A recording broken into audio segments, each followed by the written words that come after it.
किसी ने बड़े कमाल की बात कही है कि जीवन के रण में खुद ही श्री कृष्ण और खुद ही अर्जुन बनना पड़ता है। रोज अपना ही सारथी बनकर जिंदगी की महाभारत से लड़ना पड़ता है। नमस्ते दोस्तों, मेरा नाम है आरजे कार्तिक। आपका स्वागत है एक नई कहानी में।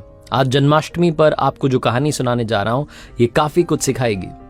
कहानी शुरू होती है एक बिजनेसमैन से जो अपने बिजनेस को लेकर के काफी चिंता किया करते थे कि क्या होगा आने वाले में, कल में कैसे काम आगे बढ़ेगा, बच्चा संभाल पाएगा नहीं संभाल पाएगा। उनका एक लड़का था, वो लड़का काफी बार कहता था कि पापा मुझे मौका दो, मुझे भी बिजनेस करना आ गया है, मुझे भी एक बार संभालने दो। लेकिन वो व्यक्ति कभी मौका नहीं देता बच्चे को। एक दिन इस बिजनेसमैन को दिल का दौरा पड़ा, हार्ट अटैक की वजह से हॉस्पिटलाइज्ड हुआ, अस्पताल में भर्ती था। बच्चा दौड़ करके पहुंचा, देखा पापा एडमिट हैं। डॉक्टर्स ने कहा कि अब थोड़ा पहले से ठीक हैं, धीरे धीरे रिकवर होंगे। इस लड़के ने अपने दोस्त को कॉल किया कि भाई आजा, मेरे पापा एडमिट है। और वो दोस्त आ गया, उसने पूछा क्या हो गया पापा को, सारी बात हुई। उसके बाद ये जो बिजनेसमैन का लड़का था, इसने कहा चलना बाहर चल के आते हैं, बहुत देर हो गई इधर। अस्पताल से जब बाहर निकले तो एक आइसक्रीम वाला दिखाई दिया। बिजनेसमैन के लड़के ने कहा कि भाई आजा आइसक्रीम खाते हैं। वो लड़का चौंक गया जो दोस्त था कि यार क्या पागलपना चल रहा है, पापा अंदर भर्ती हैं, ये आइसक्रीम खा रहा है। आइसक्रीम खरीदी, उसके बाद खाने लगे। तो वो जो दोस्त था उससे रहा नहीं गया, उसने पूछ लिया इस लड़के से कि भाई समझ नहीं आ रहा है तुम्हारे बिजनेस का क्या होगा, आने वाले कल में तेरे पापा एडमिट हो गए हैं, उनकी तबीयत ठीक नहीं है, दिल का दौरा पड़ा है, हार्ट अटैक हुआ है, तू यहाँ आइसक्रीम खा रहा है, मुझे समझ ही नहीं आ रहा। वो जो लड़का था उसने जो बात कही वो ध्यान से सुनी। उसने कहा कि मुझे मालूम है तो ये सोच रहा हो कि मेरे पापा एडमिट है और आइसक्रीम चल रही है, मजे चल रहे हैं। नहीं, मैं भगवान श्री कृष्ण का बहुत बड़ा भक्त हूं और उनकी दो बातें हमेशा जिंदगी में याद रखता हूं।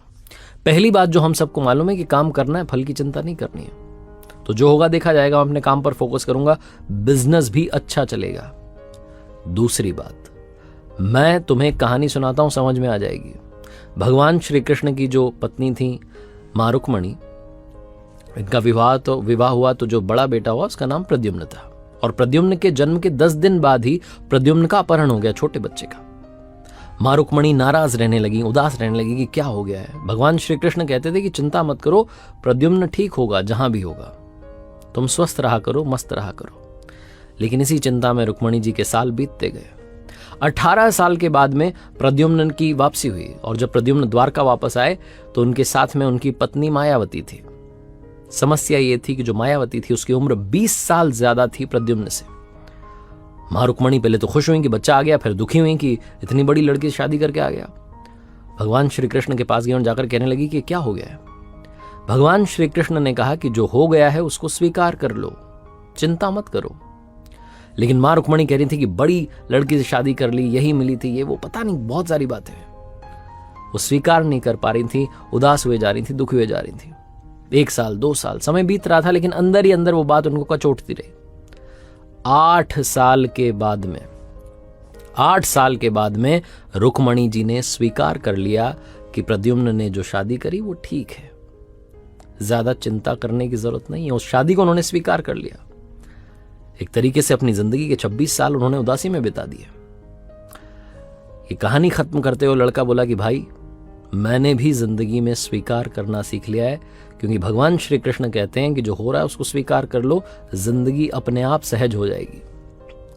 छोटी सी कहानी जो 2 बड़ी बातें सिखाती है, और यही बातें मैं आप तक पहुंचाना चाहता था कि जिंदगी में जो हो रहा है, life goes on, so just keep going. जिंदगी चलती चली जाती है, आप भी चलते रहिए, जो होगा अच्छा होगा, अच्छे के लिए होगा। एक बार फिर से कहना चाहता हूं, ऊपर वाले के आशीर्वाद के साथ, अपने सच्चे प्यार के साथ, अपनों के प्यार के साथ, ऊपर वाले के आशीर्वाद के साथ और अपनी सच्ची मेहनत के साथ कर दिखाओ कुछ ऐसा कि दुनिया करना चाहे आपके जैसा। याद रखिए, हर सोमवार सुबह 9:30 बजे मेरे साथ देखिए एक नई कहानी।